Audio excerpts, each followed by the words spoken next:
why I don't grade essays on the weekend. I just don't. So there's a couple reasons why. One is kind of the obvious one. I don't want to.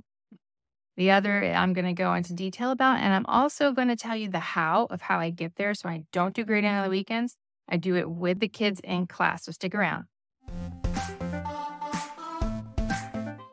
Hi, I'm Robin Mellon, children's book author with HarperCollins and Disney Hyperion. I'm also a middle school teacher. I teach writing.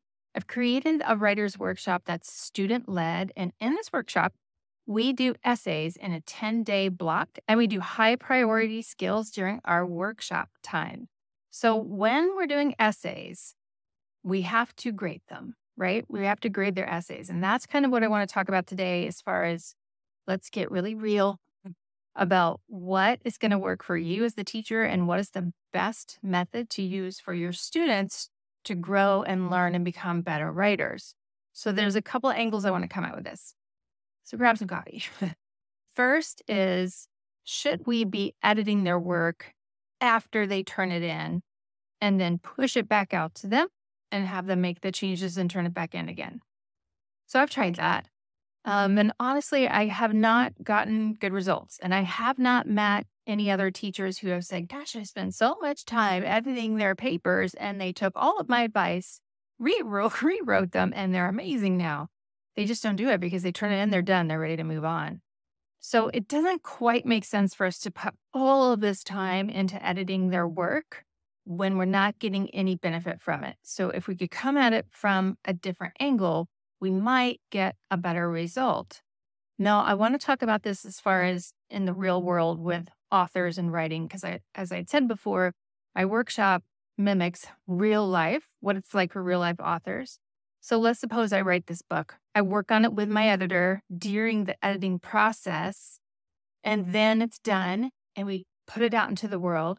And then someone at Kirkus, or I'm being kind, Kirkus or School Library Journal or Publishers Weekly or whatever, they do their review of it and they write it up. Well, I can't then take the review and say, oh, well, let me make these changes. I'm going to redo this and fix it and give it back. And you guys review it again. It's kind of like, no, it's done. Like you did it. You turned it in. That's what you meant to turn in. That's what you did. That's the best you could do at that time. And it's a skill that I feel like we should teach them, that up to a certain point, this is what they could do. And this is what they turned in, and this is what their grade was. So as teachers, how can we support them along the way to get to the point where they're feeling super confident about whatever it is that they turned in? That's the best I could possibly do. Now, in my last video, I talked about revision and how to get your students self-reliant and using peer editing in a kind of a sparse way, but giving them these tricks that they can use to find their mistakes. So please go back and watch that video. It's the one prior to this one. And so here's how I get all the editing done with them in class so they get all the feedback that they need before they ever turn in the writing to me. They have to make it probably at least 2 pit stops, I would say, with me. And pit stop number 1 is different for each essay that we do. But pit stop number 1 is they will have to get approval in order to move on to the next part. So if it's informational, argumentative, or something, their HIT introduction, which I go over in my essay video, how they do hook, introduce, and thesis. They are drafting that in Google Slides, and then I give them the okay that their introduction is good. So as long as their thesis is fine and everything is set up to go, they can move on from there. So that's pit stop number 1. It could be if they're doing narrative, though, I might do the same thing. It'd be like the introduction part for narrative. They have to get approval for that. If it's a research paper, though, the first pit stop is a research pit stop. So they have to, I'll show you some slides that I have that they have to put in their 2 or 3 resources that they want to use. And then I change the color of it to green. So they get all green all the way across. Then they know that their resources are reliable and credible and they can go on from there. So then once they've done pit stop number 1, like they're on their way, I can tell that they're going down the right track. Eventually, when they're ready to start getting feedback, they select what it is that they want you, the teacher, to edit for them. I don't edit their whole entire essay. I do something called a yellow box method. and I'll show it to you on my screen in a minute. I found this somewhere. You know, you find stuff. I can't even remember where I found this on the internet a long time ago, but such a great idea. And what the kids do is they go through their essay and they figure out one paragraph, one chunk like that, that they would like for me to edit to the hilt. And I do. I edit it all the way. You'll see I've got the track changes in there, but it's only this one section. And then I use terminology that I learned from my editor at Disney of how do you take these changes and then make them consistent all the way out. And there's a couple of terms that he used that I love and that I use in their edits that I do with them. So I will share those with you on the screen. Now, I find that it's usually best to use the yellow box method with them right after they say, oh, I'm done. I did my draft. I would do it before even they move into the final revision stage with their partner or a peer editor, or even the final stage that I talk about in the last video. Because if they go a little bit too far down the line of I'm done, and mentally they're like, I'm done. You know what I mean? It's too hard to reel them back in. So as soon as you see one of the students in that mode of like, oh, I finished this, great, yellow box method, put the box around it or highlight it, send it to me. We use Google Classroom, Google Slides, ClassKick, all of that. So I can take a look at it simultaneously, like everybody I can see on the screen. Then they'll get the feedback from me because they may have gone down the wrong road a little too far. And some of them have problems, like when we're doing narratives, they have huge problems with punctuating dialogue. They don't get the new speaker, new paragraph thing at all. I'd say 90% of them don't seem to get that. So I always try and convince them that if you have dialogue in there, you might want to pick the paragraph that has dialogue in it because I will give you all the feedback you need. And I tell them that, like, whatever, you need to pick the best, juiciest, most, like, whatever paragraph it is that you want help with.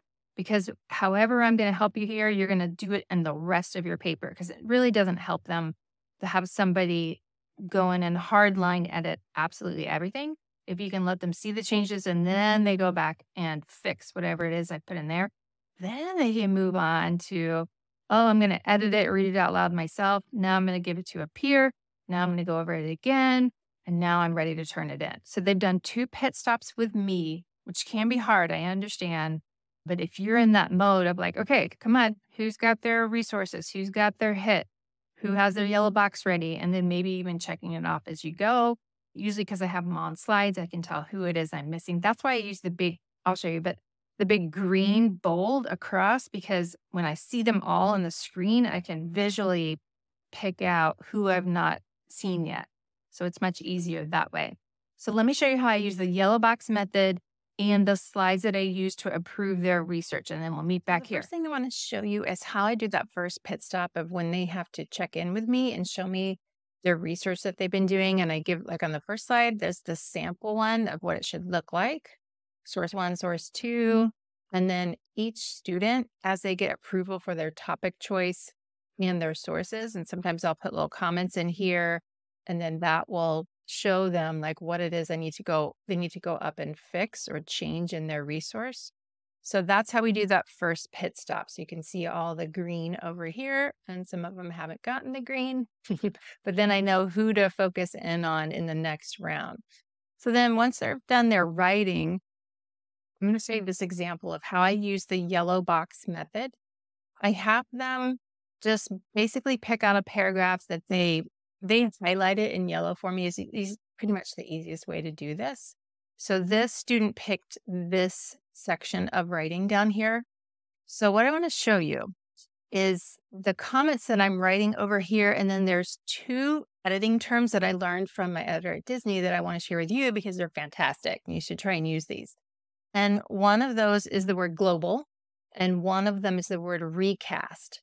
So let me show you what I did here. I am just literally fixing stuff within this paragraph, replacing things so they can hit the check mark and so on. However, if there's something that says global next to it, they have to write down on a piece of paper all their global comments. And global means you need to go through the whole thing because this is a common problem that's not just showing up right here. You need to go through the whole thing. So make sure they're focusing on the capitalization. That's a global problem. And then here I was noticing some tenses weren't matching. It was all in past tense, but it wasn't always matching up. So global, they need to go through it again. One more global down here was, see all this stuff that I did? Oh, change your speaker, change your paragraph. That is a big problem here. And then I put little notes in here along the way, but at least it's only notes on this one section here. So it's not totally overwhelming that there's 8 million comments all over it. Then I put in this comment here, recast. So recast means like if you're fishing, you put your hook in and you don't catch anything. And you might not be in the right spot. So you need to reel it in, recast your line, and go at the same, you're at the same place, but you're going in a different direction just a little bit. So recast here, I wanted the student to go a little bit deeper because here it says, okay, I'll do it. He said unsure. So change that, recast it by going deeper. You need to show us how they were unsure. Don't tell us that they were unsure. Use body language, use facial expressions and all of that. So now the student has an idea that, okay, I need to go in and make my paragraphing different. I'm going to have to change my speaker, change my paragraph. I got to check on capitalization. I really got to make sure I'm showing, telling. Now you're going to go through and with that mindset of all those little things that you need to fix, go in there and fix those. And then I put other comments in here about making sure you double space it and then blah, blah, blah. So that all goes in there. So that is something I can do really quickly.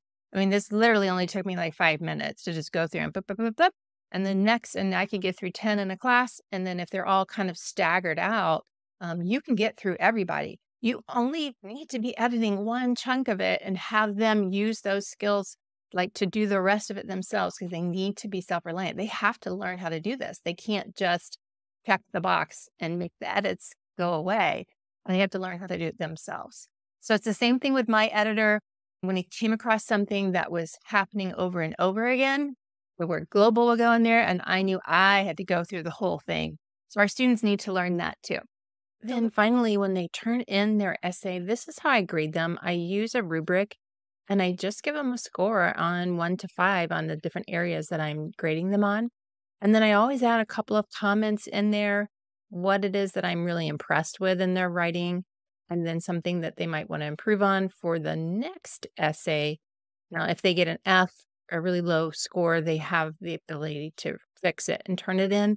Otherwise, typically, I gear all of my comments toward their next project coming up. Okay, so the one last thing I want to say about grading essays. Your students need you. They just need you. They need you to be rested. They need you to be happy. They need you to love what you are doing. I want you to love what you're doing. I love what I'm doing. I've found a way to make it work. There are challenges here and there, but I am finding a way to get the grading done in a way that just makes sense. And it's not draining on me.